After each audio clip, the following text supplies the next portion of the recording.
Hi കൂട്ടുകാരെ, hi praise Lord.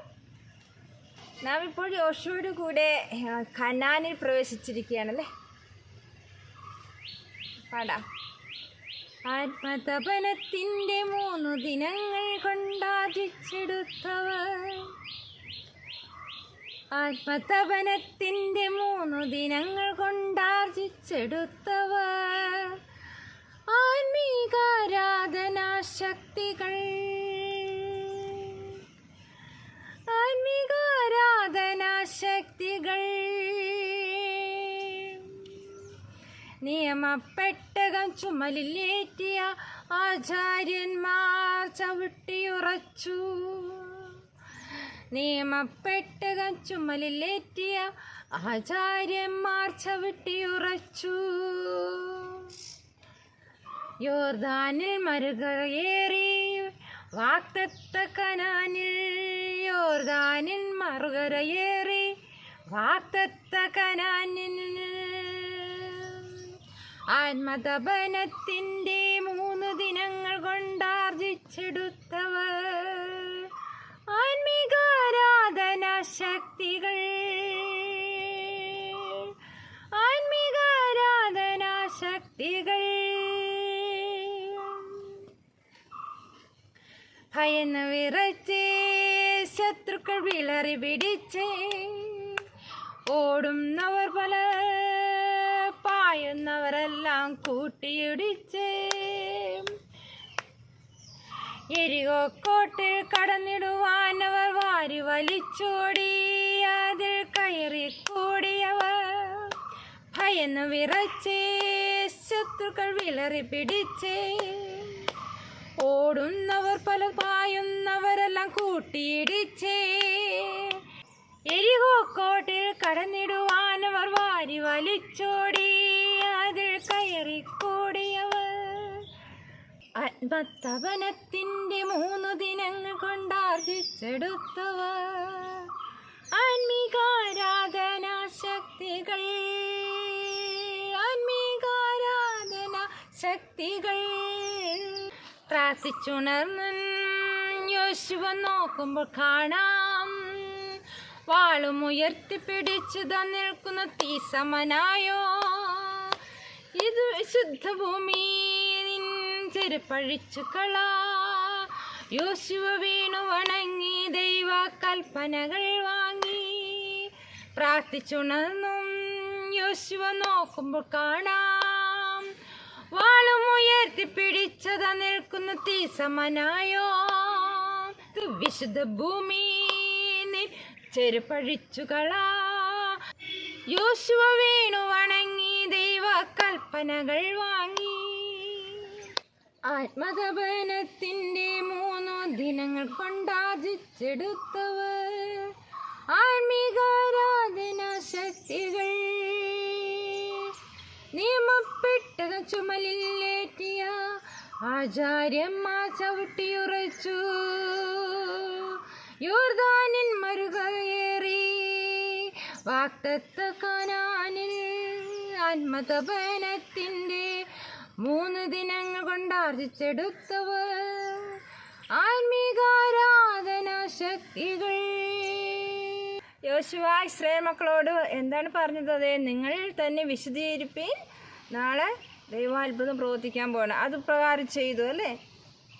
Israel മക്കൾ ഇക്കരെ കടപ്പാൻ തൊക്കണം, അവരുടെ മുമ്പിൽ യോർദാന് വെള്ളം ദൈവം വറ്റിച്ചു കളഞ്ഞു എന്ന യോർദാൻ്റെ പടിഞ്ഞാറ ഭാഗത്തുള്ള അമോരി രാജാക്കന്മാരൊക്കെയും അതുപോലെ സമുദ്രതീരത്തുള്ള കനാന്യ രാജാക്കന്മാരൊക്കെയും കേട്ടപ്പോൾ അവരുടെ ഹൃദയം ഉരുകി എന്നാണ് നാം കാണുന്നത്. അവർ ഇസ്രായേൽ മക്കളുടെ നിമിത്തം അവർക്ക് അശേഷം ചൈതന്യമില്ലാതായി എന്ന് നാം അവിടെ വായിക്കുകയാണ്. അക്കാലത്ത് യഹോവ യോശുവയോട് പറയുകയാണ്, നീ തീക്കല്ലുകൊണ്ട് കത്തി ഉണ്ടാക്കി ഇസ്രായേൽ മക്കളെ 2ാമത് പരിശോധന ചെയ്യുക എന്ന് കൽപ്പിച്ചു.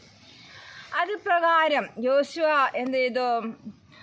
അഗ്രചർമ്മഗിരിങ്കൽ വെച്ച് അങ്ങനെ ചെയ്തു. എന്നാൽ മിസ്രൈമിൽ നിന്ന് പുറപ്പെട്ട ആണുങ്ങളൊക്കെയും ജനമൊക്കെയും ആണുങ്ങളായ യോദ്ധാക്കളായ ആണുങ്ങളൊക്കെയും ആ പ്രയാണത്തിൽ വെച്ച് മരിച്ചുപോയി. എന്നാൽ പ്രയാണത്തിൽ ജനിച്ചവരിൽ ആരെയും പരിശോധന ചെയ്തിരുന്നില്ല. മിസ്രൈമിൽ നിന്ന് പുറപ്പെട്ട യോദ്ധാക്കളായവരൊക്കെയും യഹോവയുടെ വാക്കനുസരിക്കാതിരുന്നത് കൊണ്ടാണ് അവർ മരിച്ചൊടുങ്ങും വരെ പാളയത്തിൽ താന്താങ്ങളുടെ സ്ഥലത്ത് തന്നെ പാർത്തു. യഹോവ യോശുവയോട് പറഞ്ഞു, ഇന്ന് ഞാൻ മിസ്രൈമിൻ്റെ നിന്ന ഇസ്രായേൽ മക്കളിൽ നിന്നും ഉരുട്ടിക്കളഞ്ഞിരിക്കുന്നു എന്ന് അരുളി ചെയ്തു. ആ സ്ഥലത്തിന് ഇന്ന് വരെ ഗിൽഗാൽ, അതായത് ഉരുൾ എന്ന പേര് പറയുന്നു. ഇസ്രായേൽ മക്കൾ ഗിൽഗാലിൽ പാളയമിറങ്ങി. ആ മാസം 14-ാം തീയതി സന്ധ്യാസമയത്ത് യഹോവ യെരിഗോ സമഭൂമിയിൽ വെച്ച് അവർ പെസഹ കഴിച്ചു. പെസഹയുടെ പിറ്റേ ദിവസം തന്നെ അവർ ദേശത്തെ വിളവ് കൊണ്ടുള്ള പുളിപ്പില്ലാത്ത അപ്പവും മലരും തിന്നു. അവർ ദേശത്തെ അനുഭവിച്ചതിൻ്റെ പിറ്റേ ദിവസം എന്ത് സംഭവിച്ചു? മന്ന നിന്നുപോയി. പിന്നെ അവർ മന്ന കഴിച്ചതുമില്ല. ആണ്ടിൽ അവർക്ക് ഭക്ഷണം അവർ ദേശത്ത് തന്നെ ഉണ്ടാക്കി അവർ അതുകൊണ്ട് ഉപജീവിച്ചു. ഇത്രയും കാലം അവർ ആ മന്ന സ്വർഗീയ ഭോജനം അവർ ഭക്ഷിക്കുകയായിരുന്നു അല്ലേ. ഇപ്പോൾ അവർ തന്നെ ഉണ്ടാക്കി കഴിക്കുകയാണ്. പാലും തേനും ഒഴുകുന്ന കനാൻ ദേശത്തിലേക്കാണ് അവർ പ്രവേശിച്ചിരിക്കുന്നത്. ദൈവത്തിന് സ്തോത്രം. യോശുവ യെരിഹോവിന് സമീപത്തിരിക്കുമ്പോൾ തല ഉയർത്തി നോക്കി. ഒരാൾ വാൾ ഊരി പിടിച്ചുകൊണ്ട് അവൻ്റെ നേരെ നിൽക്കുന്നത് കണ്ടു. യോശുവ അവൻ്റെ അടുക്കൽ ചെന്ന് അവനോട്, നീ ഞങ്ങളുടെ പക്ഷക്കാരനോ ശത്രുപക്ഷക്കാരനോ എന്ന് ചോദിച്ചു. അപ്പോൾ അതിന് അദ്ദേഹം പറഞ്ഞു, അല്ല, ഞാൻ യഹോവയുടെ സൈന്യത്തിൻ്റെ അധിപതിയായി വന്നിരിക്കുകയാണ്. അപ്പോൾ യോശുവ എന്താ ചെയ്തത്? സാഷ്ടാംഗം വീണ് നമസ്കരിച്ചു. കർത്താവിന് അടിയനോടുള്ള കൽപ്പന എന്ത് എന്ന് ചോദിച്ചു. യഹോവയുടെ സൈന്യത്തിൻ്റെ അധിപതി യോശുവയോട് പറഞ്ഞു, നിന്റെ കാലിൽ നിന്ന് ചെരുപ്പ് അഴിച്ചു കളക, നീമായിരിക്കുന്നു എന്ന് പറഞ്ഞ് യോശുവ അങ്ങനെ തന്നെ ചെയ്തു. നാം ചിന്തിക്കുമ്പോൾ മോശയും കർത്താവ് വിളിക്കുമ്പോൾ അവിടെ അല്ലേ ചെരുപ്പ് അഴിച്ചു കളക എന്ന് പറഞ്ഞ്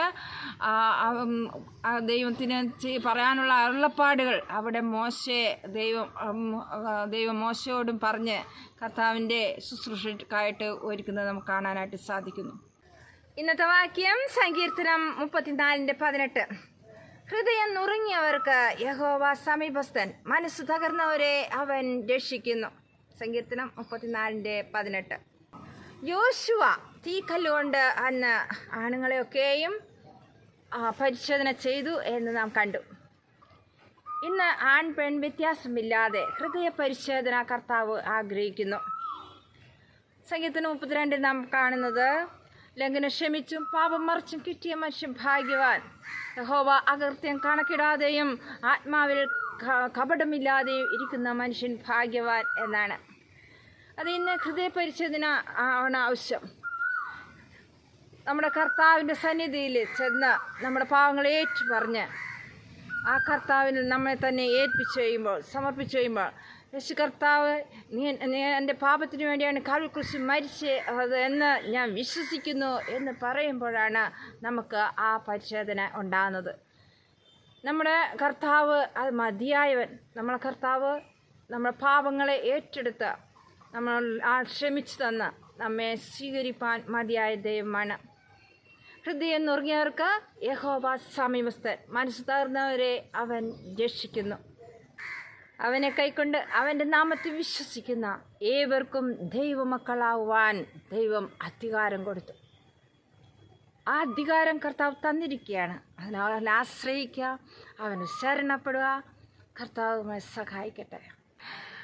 ആത്മതപനത്തിൻ്റെ 3 ദിനങ്ങൾ കൊണ്ടാർജിച്ചെടുത്തവർ, ആത്മതപനത്തിൻ്റെ 3 ദിനങ്ങൾ കൊണ്ടാർജിച്ചെടുത്തവർ, ആത്മീകാരാധനാ ശക്തികൾ.